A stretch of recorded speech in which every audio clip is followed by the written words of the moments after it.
Hey everyone, welcome back to another video. I'm so excited to be joined with you today. This is not a requested video, but I just thought for fun we would do 10 facts or animal myths that you didn't know or you thought. So I'm going to unveil some myths that you thought were true but are actually not. So please make sure you hit that subscribe button down below and give this video a thumbs up. So without further ado, let's get on with the video. Okay, so the first myth is mice don't actually like eating cheese, or actually they do not eat cheese as their general food.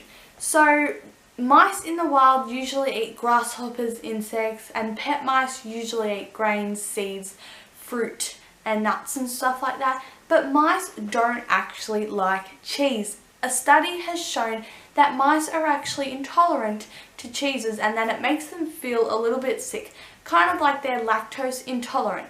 So please guys, if you have pet mice, do not feed them cheese because it is not healthy for them and they just generally do not like cheese. Okay, so the second myth is a very well common myth, especially in Spain with all the bullfighting and stuff like that. It's well known that bulls love chasing the colour red. But actually this is totally untrue. Bulls hate the colour red, and studies shown is they're actually colourblind. Bulls just chase the colour red because it is bright and it attracts it to them. So any bright colours will attract them to an object. So you could use the colour yellow or bright green and they would chase that anyway. Okay, so the third myth is rabbits don't eat carrots in the wild. So if you have a pet rabbit at home or you've done lots of research, rabbits should only be given carrots as treats. But in movies such as Peter Rabbit or any other bunny movies, they eat carrots as their main source.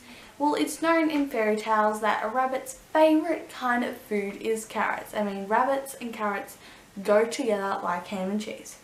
Anyway, carrots actually can cause bloating to your rabbit's stomach, so please feed carrots sparingly and don't feed it all the time. It should be a treat that should be given no more than twice a week. Okay, so the fourth myth is dogs eat grass when they're sick. No, this is not true at all. I mean, it can be true.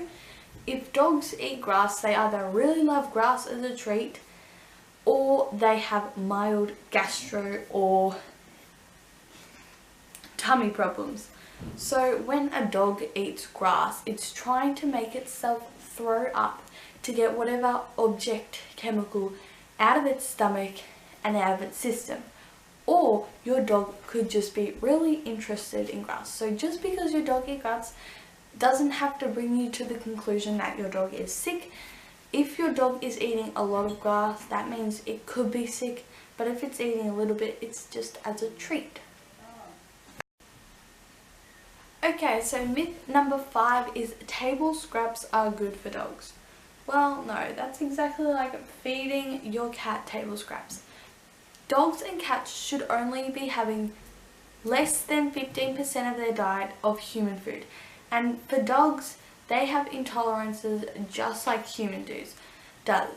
So feeding human food to your dogs is not healthy at all. I know you see it in movies where the kids usually sneak down some food to their dog and their dog eats it up, whether it's bread, sausage, meat, cheese. They are not good for your dog. It can make your dog become obese, have diabetes and other health issues. So just don't try and feed your dog table scraps. Okay, so myth number 6 is cats drink milk instead of water. I know everyone has watched at least one movie where a cat drinks a little plate or a dish of milk and it's so adorable and people think, oh well, I'll just feed some cow milk to my cat.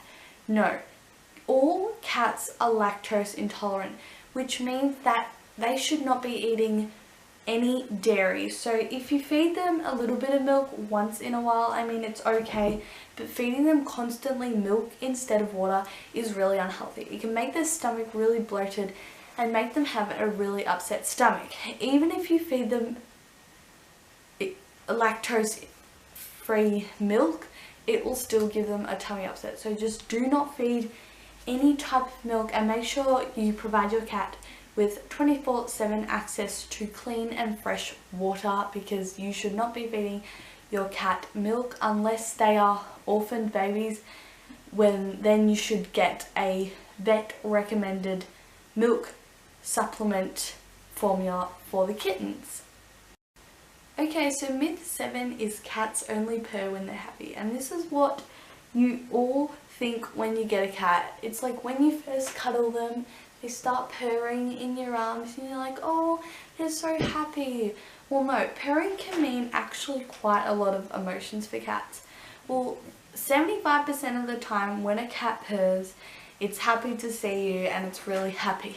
But the other times, purring could mean a sign of fear, sadness, aggression, and lots of other emotions.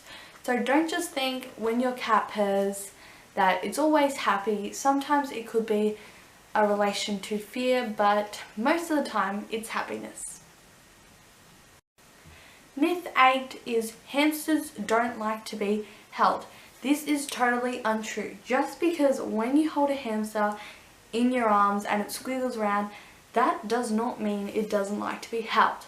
Sometimes it can be a sign that they are scared or want to get down, but most of the time hamsters are just little creatures. They love running around. They're super duper energetic. So when you pick your hamster up and it runs around your hand, don't think it wants to be put down. Just think of it as a sign of that they are really crazy and want to get rid of lots of energy. Okay, so myth number 9 is fish should be kept in fish bowls. Now you see at a lot of places where fish are kept in tiny little bowls. This is the worst myth of all. Imagine sitting in a tiny little bowl with no oxygen at all.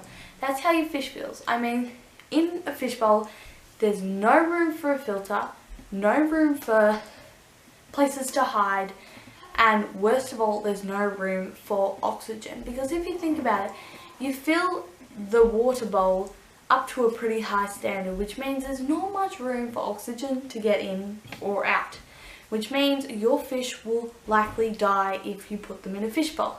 So please make sure you get a suitable fish tank suited to your fish's needs. Please don't put them in a fish bowl. Okay, so the last and final myth, which is myth number 10, is male guinea pigs cannot live together, or at least in the same cage. This is totally untrue. Males can live a perfect life together. My number one tip is that you get them when they are siblings, or they've known each other from a younger age.